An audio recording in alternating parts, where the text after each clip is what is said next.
Akkam jirtu?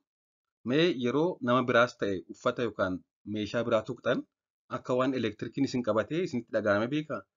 Namoonni tokko tokko yeroo nama dubbisan yookaan yeroo waa tuqan tasa akka waan elektirikiin isaan qabatee wanta akkasii uumama jechuudha. Mee kana maaltu fidaa? Akkamitti ofirraa ittisuu dandeenya kan jedhu haa ilaallu. Wantoonni hunduu kan ijaan hin mul'anne atoomii kan jedhamu irraa ijaaraman.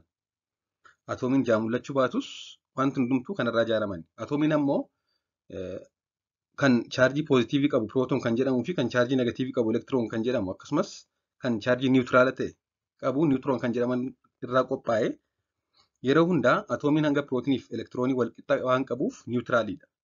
Yeroo waa tuqnu waan tokko nutti hin dhaga'amu jechuudha. Haa ta'u malee yoo atoomii sana keessa hanga elektiroonii hanga pirootoonii ol ta'e atoomiin sun negatiivlii chaarjii ta'a. Nama sana keessa atoomiin sun negatiivlii chaarjii ta'a. Yeroo kana immoo yoo waa tuqne elektiroonii poozitiivii ta'an nama yookaan meeshaa sana biratti darba. Achi harkifama jechuudha. Yeroo achi harkifamu kana elektirika uuma jechuudha. Yeroo kana gara qaama isa tuqnee darbuun yeroo wanta sana gadhiisnu billichi jedha akka waan elektirikiin nu qabatee wayii akka waan abidda wayii jechuudha. Akkasumas akka nama gubuu fi waa nama waraanuu namatti dhaga'ama.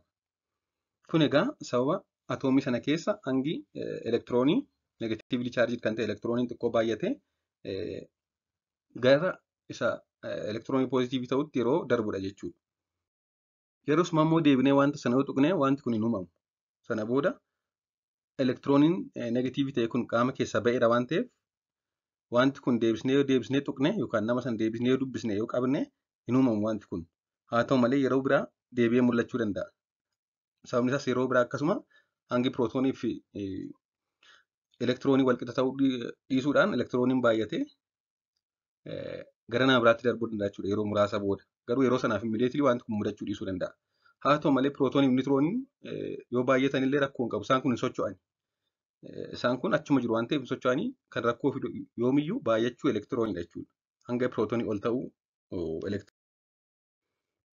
wanti kun yoo baay'ee isin rakkise gogaa ofii lallaaffisuu, moischuraayiz gochuu, dibata adda addaa laaffisuun gogaa keenya laaffisuu, dibata adda addaa dibachuun gogaan gogaa ta'ee yookaan diraay ta'ee wanta kanaaf nama saaxila. Akkasumas mana keessa miila duwwaan deemuu, kophee soolii furdaa qabu godhachuu dhiisuu, yoo qilleensi naannoo keenyaa immoo gogaadha yookaan diraay ta'ee humidifaayerii fayyadamuun qilleensa mana keessaa lallaaffisuudha. Uffata wantoota sentetik ta'an kanneen akka naayiloon irraa tolfaman dhiisanii kanneen jirbii irraa tolfaman kanneen kootanii ta'an uffachuu. Noormaalii qaqawweef bakakkaan illee haaluma kanaan uumama. Haaluma nuti yeroo waa tuqnu nunaasii yookaan akka elektirikii wayii uumamuu kana nutti dhaga'amu keessatti qilleensaa fi duumessa gidduutti kan mudatuun kan dhufudha. Wanti kun fayyaa irratti rakkoo fiduu hin qabu. Haa ta'u malee namoota tokko tokko biratti hirriba keessa isaan jeeqee baay'ee isaan rakkisuu danda'a. Akkasumas namni kamuu yeroo wanti kun isa mudatu xiqqoo na'uun isaa nafu kanaan ala garuu fayyaa irratti rakkoo fiduu hin qabu. Galatoomaa.